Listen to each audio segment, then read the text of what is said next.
Justice Eleanor Morgan fumbled with her house keys, the Washington, D.C. red-eye flight having left her bleary-eyed and desperate for sleep. 3 landmark cases in 2 weeks had drained her completely. The sight of home, her sanctuary away from the Supreme Court spotlight, was all she craved. That's when she spotted it, a violently yellow envelope stabbed into her doorframe with a pushpin. The word "violation" screamed across the front in bold red letters. "Perfect," Eleanor muttered, yanking the envelope free. Her wheeled suitcase tipped over as she struggled with her key in the lock. The porch light flickered overhead, a burnt-out bulb she'd meant to replace before leaving for D.C., another infraction, no doubt. Inside her modest craftsman home, chosen specifically for its normalcy, after years of Washington formality, Eleanor dropped her bags and slumped onto her couch. She tore open the envelope, releasing a faint scent of expensive perfume. Channel No. 5. Pamela Winter's signature scent. Detectable from 3 houses away at neighborhood gatherings. The letter inside was printed on premium Oakwood Estates HOA letterhead featuring a high-resolution photo of her front yard.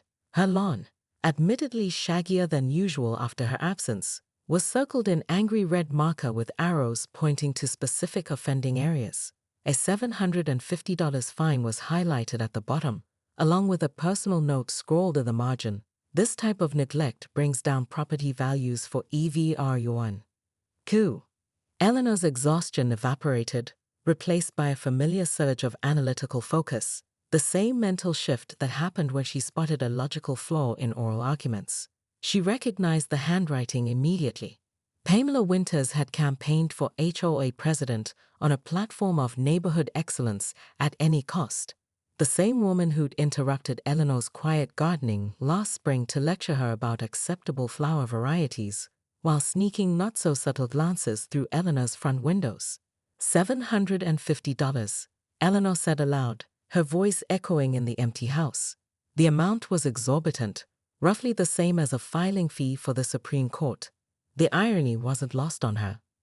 Eleanor glanced at her phone. 11:42 p.m. Too late to call anyone, especially the HOA enforcement office. She kicked off her heels and padded to her kitchen window, flipping on the porch light to examine her yard under the streetlight. Mrs. Johnson raised her hand next. The financial report shows $24,000 for landscaping consultation. Who received that payment? The room erupted in questions as Pamela struggled to maintain control. This is inappropriate. We're discussing Ms. Morgan's violations. Actually, Eleanor said, standing slowly, I believe we're discussing due process and proper procedure.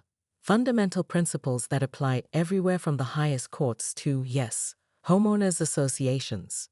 A board member squinted at Eleanor. Wait a minute, aren't you? The room fell silent as recognition dawned across faces. You're that Supreme Court judge, Pamela said, her voice hollow. The one who was just on CNN last week. Eleanor nodded once. Justice Eleanor Morgan. And I'm not here as a justice, but as a homeowner concerned about fair application of the rules we all live by. She held up a folder, including proper documentation of HOA expenditures, which I've taken the liberty of organizing for tonight's transparency discussion. The emergency board election was held 2 weeks later. Eleanor declined numerous nominations for HOA president, instead accepting a position on the newly formed ethics committee. Her yard, now properly maintained after her schedule cleared, became the neighborhood standard for reasonable upkeep, a new category added to the bylaws that acknowledged the realities of busy professional lives. And Pamela, she avoided Eleanor completely until the following spring, when she reluctantly approached her at the community picnic. Your dissent in Hartman v. Westfield County, Pamela said stiffly, was brilliantly argued. Eleanor smiled. Thank you. Your azaleas are looking exceptional this year. Sometimes justice bloomed in unexpected places. Absolutely not. The board's decision is final, Pamela declared, her voice carrying across her meticulously landscaped front yard, where she was directing a trio of gardeners. She barely glanced at Eleanor, instead pointing emphatically at a hedge that apparently failed to meet her exacting standards. Eleanor had deliberately dressed down in jeans and a faded university sweatshirt, her civilian clothes, as her clerks called them. Ms. Winters, I've reviewed the HOA bylaws. They clearly state that first-time violations receive a warning, not an immediate fine. Pamela finally turned, garden shears clutched in her manicured hands like a weapon. First time. Your file shows 3 previous warnings. She snapped her fingers at her assistant, who scurried over with an iPad. See? Documented here. Eleanor scanned the screen, immediately spotting the discrepancy. These are addressed to Eleanor Morgan at 427 Oakwood Drive. I live at 427 Oakwood Court. You've been citing the wrong house. For a moment, Pamela faltered. Then her eyes narrowed. Clerical error. The violation still stands. Your yard is an embarrassment. I was out of town on business. We're all busy people, Pamela interrupted, looking Eleanor up and down dismissively. Some of us just manage our responsibilities better than others. What do you do again? Something with the government? A delivery truck driver passing by slowed down, staring at Eleanor with a puzzled expression of half recognition. Eleanor subtly turned away. She wasn't ready for a scene. I'm in the legal field, she replied simply. Pamela smirked. Well, this isn't a courtroom. This is my neighborhood, and in my neighborhood, we follow rules. She turned back to her gardeners. The fine doubles if not paid within 30 days. Good day, Ms. Morgan. As Eleanor walked home, her phone buzzed with a text from her judicial assistant. Senate Judiciary Chairman, asking if you'll testify next week on constitutional property rights. Ironic timing? Eleanor laughed for the first time in days. Part 3. The investigation. Eleanor cancelled her weekend plans and dove into research mode, the same methodical approach that had earned her a reputation as the court's most thorough justice. Her dining room table disappeared under stacks of HOA documentation, property law books, and neighborhood newsletters. What she discovered was disturbing. Pamela's reign as HOA president showed a clear pattern. Hefty fines issued primarily to residents who had opposed her election or questioned her authority. Even more concerning, the HOA's reserve fund, meant for community improvements, had shrunk considerably while administrative expenses had tripled. Eleanor's doorbell rang just as she was creating a timeline of suspect transactions.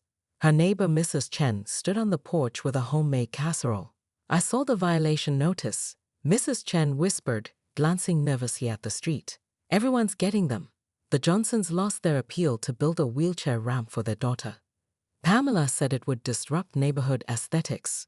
By Sunday evening, Eleanor's living room had become an impromptu community meeting space. 7 neighbors shared similar stories while reviewing the HOA's financial records that Eleanor had legally obtained. We could sue, suggested Mr. Patel, a retired accountant. Too expensive, sighed Mrs. Johnson. We spent our savings on portable ramps. Eleanor thoughtfully tapped her pen against her legal pad. Sometimes, she said carefully, the most effective remedy isn't found in a lawsuit, but in properly applying existing rules. As her neighbors left, Eleanor drafted 2 documents, a formal appeal letter citing specific bylaw violations, and, after considerable ethical reflection, a request for an emergency spot inspection of her property.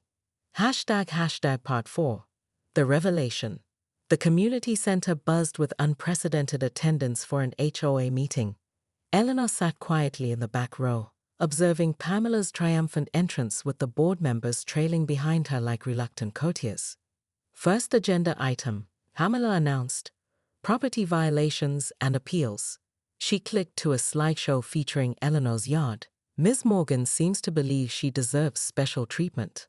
Eleanor raised her hand. I've requested neutral arbitration per bylaw section 4.7. Pamela's smile tightened. Denied. Now, regarding your fine. Point of order, called out Mr. Patel from across the room. The bylaws require that inspection reports be filed by certified inspectors, not board members. Where is the certification for Eleanor's property inspection? Murmurs spread through the crowd as Pamela fumbled through her tablet. That's a technicality.